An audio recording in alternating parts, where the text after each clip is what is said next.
Bapak Ibu, kita akan mendengarkan firman Tuhan di pagi hari ini. Tadi judulnya sudah disebutkan oleh Diakon Jonitan, yaitu perkataan yang membangun. Nah, dalam kehidupan kita sehari-hari, kita mengerti ya, sebagai orang Kristen, ya kita harus selalu menjaga kesaksian yang baik. Ya, kita harus selalu menunjukkan bahwa kita ini adalah anak-anak Tuhan yang hidup di dalam kebaikan, di dalam kebenaran. Nah, di sini firman Tuhan ditulis oleh Rasul Paulus yang tujuannya untuk mengingatkan orang-orang Kristen di Efesus secara khususnya agar mereka bisa menyadari bahwa sekarang ini mereka bukan lagi orang-orang yang hidup di dalam dosa sebelumnya, atau istilahnya adalah manusia lama. Nah, sekarang mereka sudah menjadi manusia baru, ya, karena sudah diselamatkan di dalam Tuhan Yesus. Nah, karena manusia baru, maka tentunya juga sikap, perbuatan, perilaku harus juga baru, ya. Kita harus tinggalkan sikap-sikap yang tidak baik yang sebelumnya kita hidup di dalam dosa. Nah, salah satunya adalah dalam hal berkata-kata, dalam hal menggunakan lidah kita. Nah, sebagai lansia tentunya juga hal ini sangat penting bagi kita, karena di lingkungan kita, kita tentunya ada keluarga kita, ya, lalu di tetangga kita, dan di masa lansia ini kadang-kadang karena pergumulan yang kita hadapi, ya misalnya, ya mungkin kita banyak merasa sakit, ya sakit fisik ya, atau mungkin karena kesepian. Jadi kadang-kadang ada hal tertentu membuat kita bisa cepat tersinggung, ataupun kita bisa ya merasa tidak enak. Lalu tanggapan kita yaitu dengan kata-kata yang mungkin tidak enak didengar orang lain, ya, atau kata-kata kita bisa menyakiti hati orang lain. Nah, tetapi sesungguhnya ya karena ada faktor belakangnya, ya, latar belakangnya ya. Nah, mungkin tadi saya katakan karena kita ya kesal atau merasa sudah capek karena sakit yang kita alami, atau mungkin karena kita kesepian, jadi membuat kita akhirnya tidak begitu ya mengontrol ya perkataan kita dengan baik. Nah, jadi di sini firman Tuhan mengingatkan kita bagaimana kita harus berkata-kata. Kita harus mengucapkan sesuatu uh, terhadap orang lain.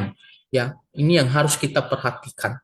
Di sini dikatakan oleh firman Tuhan, janganlah ada perkataan kotor ya keluar dari mulutmu. Nah, perkataan kotor. Kotor di sini dalam bahasa aslinya artinya busuk, rusak.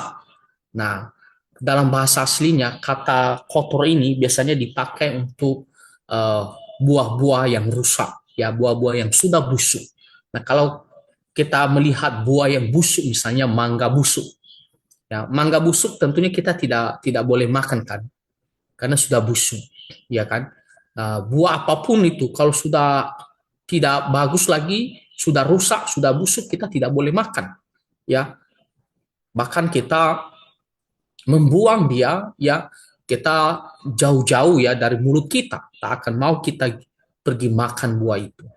Nah, jadi di sini katakan perkataan kotor artinya perkataan-perkataan yang tidak baik didengar, perkataan yang jahat, ya perkataan kotor yang menyakiti hati orang lain. Ya misalnya apa? Misalnya kita mengucapkan kata-kata yang menghina orang lain misalnya, atau kata-kata yang eh, mengejek orang lain, atau kata-kata yang merendahkan orang lain, atau apalagi misalnya kita menanggapi ya dengan emosi, lalu kita mengeluarkan kata-kata yang keras sekali yang menyinggung ataupun menyakiti hati orang lain, ya. Nah, jadi perkataan-perkataan ini perkataan-perkataan yang tidak baik, ya dikatakan perkataan kotor. Nah, kalau sudah dilabelkan atau sudah dikasih nama sebagai perkataan kotor, semua tadi yang saya katakan, maka harusnya tidak boleh ya keluar dari mulut kita, tidak boleh ada di dalam mulut kita. Sama seperti buah busuk ya. Kalau buah itu sudah busuk, tidak boleh ada di mulut kita. Kita tidak akan mau makan dia, tidak akan mau gigit dia, karena sudah busuk. Kita akan jauh-jauhkan ya buah busuk dari mulut kita. Nah, demikian juga perkataan-perkataan yang kita sudah katakan tadi kotor seperti menghina, mengejek, atau merendahkan, atau mengucapkan kata-kata yang kasar, yang menyakiti hati orang lain. Nah, itu kita harus jauhkan dari mulut kita, dari perkataan kita. Nah, di sini dikatakan oleh firman Tuhan, janganlah, ya kata perintah ya Bapak Ibu, artinya tegas, tidak boleh, ya, dilarang oleh Tuhan. Janganlah ada perkataan kotor keluar dari mulutmu.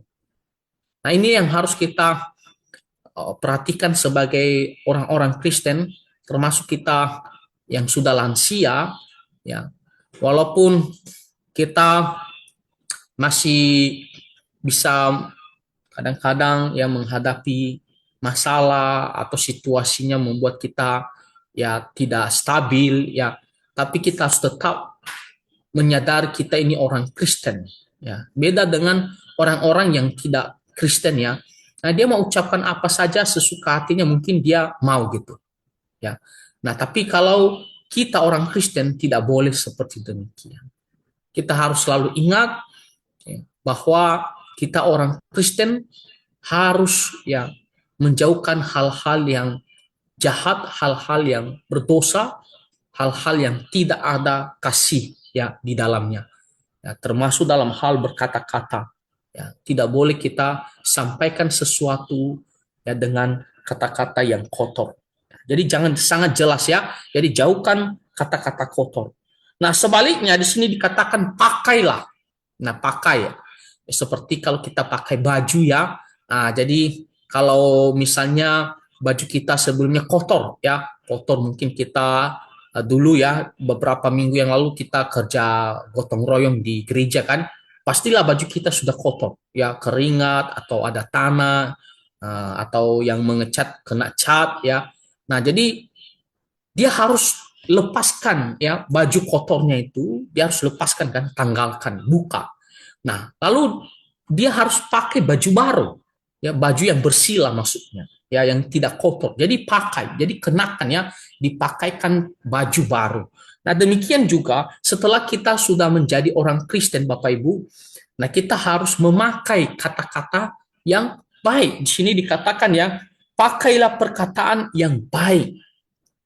Nah, perkataan yang baik ya tentunya sebaliknya dari kata-kata kotor.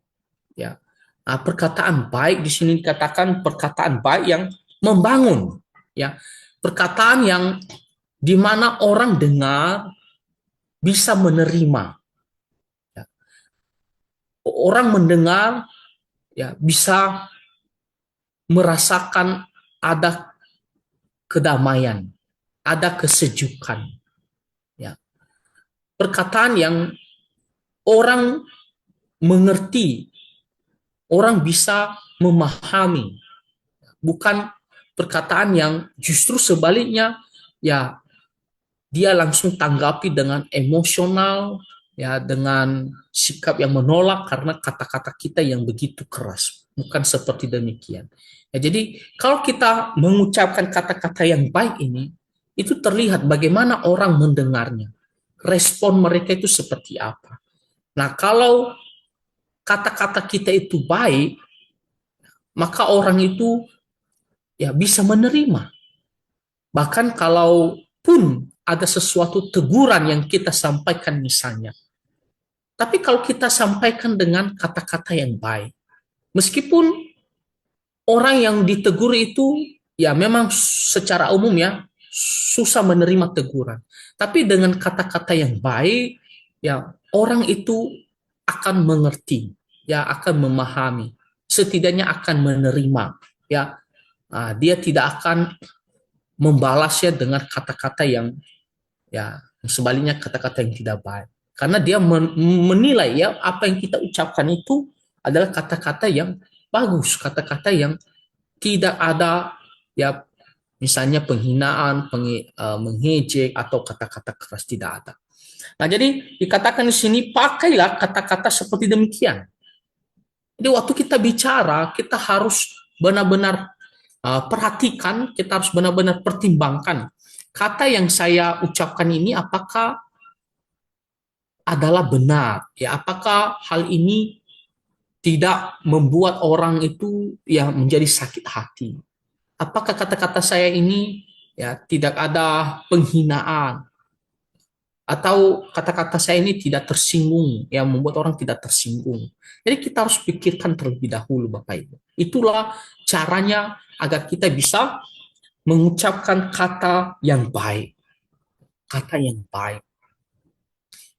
Nah, jadi dalam masalah tertentu, ya, dalam kesulitan tertentu, selalu dalam berkata-kata harus kita pertimbangkan baik-baik. Ya. Nah, di sini sangat tepat untuk kita bagi lansia ya, nah, terutama di rumah tangga kita, ya mungkin kadang-kadang dalam hal berurusan dengan menantu kita, mungkin tidak sesuai dengan harapan kita. Nah, kita mungkin bisa emosi, kita mungkin bisa marah. Nah, kita harus jaga kata-kata kita. Ya, jangan justru nanti membuat ya misalnya menantu kita atau anak kita makin sakit hati. Atau misalnya di rumah ya kita punya cucu banyak, kadang-kadang kita mungkin mau tenang ya, kita mungkin mau tidur ya, tapi kita sulit tidur karena cucu kita main terus kan, ribut ya. Nah, jadi kita mungkin bisa emosi ya, bisa marah. Nah, waktu kita emosi, kadang-kadang kita tidak bisa mengontrol ya perkataan kita. Ya. Nah, kita harus benar-benar menjaga. Ya, waktu kita ucapkan kata-kata itu tidak boleh dengan kata-kata yang akhirnya anak-anak yang mendengar kok begitu keras ya, kok apa namanya kata-katanya tidak tidak baik didengar. Jadi harus kita pikirkan terlebih dahulu Bapak Ibu. Kita harus selalu menahan diri sebelumnya ya. Nah, jadi di sini dikatakan pakailah perkataan yang baik untuk membangun, membangun. Ini digambarkan seperti membangun rumah, bukan merobohkan rumah. Jadi kan membangun rumah kan itulah yang diinginkan orang kan. Nah, supaya rumah itu bisa terbentuk dan bisa ditempati. Nah, jadi perkataan kita itu harus bisa membangun.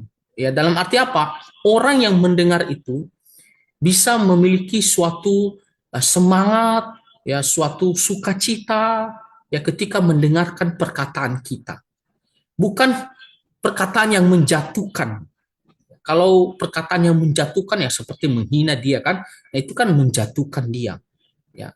Atau misalnya anak-anak kita atau cucu kita, contoh cucu kita lah kita bilang, dia dari sekolah pulang, lalu dia dapatkan hasil yang mungkin tidak memuaskan, ya, tidak sesuai dengan harapan kita.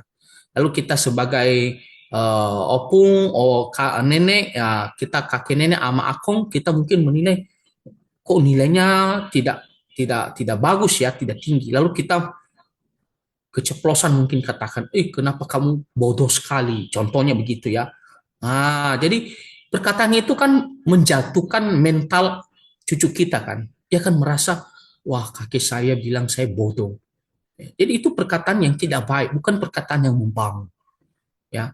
Nah, misalnya kalau cucu kita misalnya mendapatkan nilai yang tidak baik misalnya ya, kita bisa sampaikan kata-kata yang membangun dalam arti kita bilang tidak apa-apa ya, ini sebagai pelajaran bagi kamu dan juga sebagai penyemangat bagi kamu. Jadi ke depan masih banyak peluang. Jadi ke depan lebih belajar keras ya, lebih semangat. Kakek pasti yakin ya, aku pasti yakin untuk tahun depan atau untuk semester depan kamu akan mendapatkan nilai yang jauh lebih bagus. Nah, jadi ketika cucu kita mendengarkan hal itu, ya dia akan semangat ya. Nah, itulah namanya perkataan yang membangun, ya, perkataan yang membangun, bukan menjatuhkan dia, ya. Sekalipun dia melakukan kesalahan, ya kita harus menyampaikannya dengan kata-kata yang memberikan dia semangat, ya untuk bisa berubah, ya untuk bisa meningkatkan lagi. Nah, itu yang kita harapkan. Atau dalam bertemanan atau kita punya sahabat atau kenalan kita, ya atau sekampung kita, teman kita. Nah, waktu kita bicara, kita usahakan jangan sampaikan sesuatu yang membuat dia akhirnya ya tersinggung dan dia malas ya untuk mau berkomunikasi dengan kita. Nah, itu juga tidak boleh. Ya, kita harus jaga perasaannya. Karena kalau orang sudah tersinggung, nah orang sulit ya untuk mau berkomunikasi baik dengan kita. Sulit untuk mau merespon kita, sulit untuk bergaul dengan kita. Jadi kita juga harus menyampaikannya dengan baik. Ya, apa yang bisa kita sampaikan dengan kata-kata yang membuat orang itu bisa ada semangat, ya, ada kesejukan di dalam hatinya. Nah, jadi bukan kata-kata yang menjatuhkan, tetapi kata-kata yang membangun, yang membangun. Nah, di sini dikatakan supaya mereka yang mendengarnya beroleh kasih karunia. Nah, Bapak Ibu, di antara kita mungkin ada uh, keluarga yang belum percaya. Ya, misalnya anak-anak kita yang masih belum percaya, atau menantu kita yang belum percaya. Nah, dikatakan sini, kenapa kita harus menggunakan perkataan-perkataan yang membangun? Nah, tujuannya supaya dikatakan beroleh kasih karunia. Barang siapa yang mendengar beroleh kasih karunia. Kasih karunia artinya apa? Sesuatu yang baik, ya, datangnya dari Tuhan. Jadi orang bisa merasakan hal yang baik dari Tuhan. Nah, jadi untuk kita yang terutama yang punya keluarga tidak percaya atau belum percaya kepada Tuhan, apakah itu anak-anak kita atau menantu kita. Kalau kita dalam hal berkata-kata, dalam hal menanggapi sesuatu, selalu kata-kata yang kita pilih itulah kata-kata yang baik, ya, maka menantu kita atau anak-anak kita yang belum percaya, waktu dia selalu mendengar perkataan kita, dia akan merasakan, wah, ini orang tua saya ya, setiap dia berkata-kata ya, ada kesejukannya. Dia bisa hatinya tersentuh gitu, ya hatinya tersentuh dan dia bisa melihat, wah inilah orang Kristen, ya inilah orang-orang yang percaya kepada Tuhan Yesus. Jadi beroleh sesuatu yang baik, ya bahkan kalaupun yang kita tegur ini adalah orang yang memang benar-benar salah, tapi ketika kita menyampaikannya dengan baik, orang akan mendapatkan hal yang baik dari Tuhan. Ya, dalam arti apa? Dia akan sadar ya, dia akan tersentuh dan dia akan berubah karena cara penyampaian kita itu benar. Jadi bukan membuat dia semakin jahat ya, justru membuat dia berubah dan semakin membaik. Nah, dia bisa mendapatkan hal yang baik ini dari Tuhan melalui perkataan-perkataan kita. Apalagi kalau kita mau berusaha orang yang belum percaya ini dalam keluarga kita, kita mau bawa ke gereja. Atau kita berharap dia ikut Tuhan Yesus. Tapi kalau selama ini kita berkata-kata dengan ya tidak kontrol, orang selalu dengar, wah terlalu keras, maka bagaimana mungkin kita berharap ya menantu kita ini mau percaya kepada Tuhan Yesus? Dia akan malas ya. Nah, dia akan berpikir, wah, inilah orang Kristen. Orang Kristen seperti begini dalam hal berkata-kata. Terlalu ya keras, tidak memperhatikan perasaan orang lain. Nah, kita ajak dia ke gereja, tidak akan mau dia. datang ke gereja. Jadi tidak akan memberikan hal yang baik bagi orang tersebut karena kesaksian kita melalui perkataan kita. Jadi kita harus jaga, terutama tadi saya katakan bagi kita yang punya keluarga yang belum percaya kepada Tuhan. Apakah itu anak-anak kita, apakah itu menantu kita atau cucu kita, kita harus jaga agar kita bisa memberikan kata-kata yang mendatangkan kasih karunia kepada orang tersebut. Kalau kita menjaga hal itu dengan baik, ya bisa saja Tuhan menggerakkan hati keluarga kita yang belum percaya untuk akhirnya, oh saya mau ikut Tuhan Yesus, oh saya mau percaya Tuhan Yesus lah, oh saya mau jadi orang Kristen, saya mau datang ke gereja karena lihat bagaimana sikap kita di dalam rumah, terutama dalam hal berkata-kata. Jadi bukan hanya kita pikirkan, oh saya ini harus mengucapkan kata-kata yang baik, ya karena itu adalah hal yang benar. Tapi lebih daripada itu, supaya setiap orang yang mendengar itu beroleh kebaikan daripada Tuhan. Dan bagi yang belum percaya, bisa datang percaya kepada Tuhan. Nah tentunya terhadap orang-orang Kristen sesama, ya perkataan yang baik itu juga membuat kita juga bisa merasakan ya kebaikan daripada Tuhan. Tentunya membangun iman kita, membangun semangat kita di dalam Tuhan. Nah, misalnya ada anak kita yang sudah lama tidak datang ke gereja ya. Nah, kita tahu dia orang Kristen, tapi kan sudah lama tidak beribadah kepada Tuhan contohnya. Nah, bagaimana kita berkata-kata terhadap dia? Nah, kalau kita mengatakannya begini, oh, kamu ini orang Kristen atau bukan? Ya, kamu itu saya tidak yakin bahwa kamu itu orang Kristen. Karena kamu tidak datang ke gereja.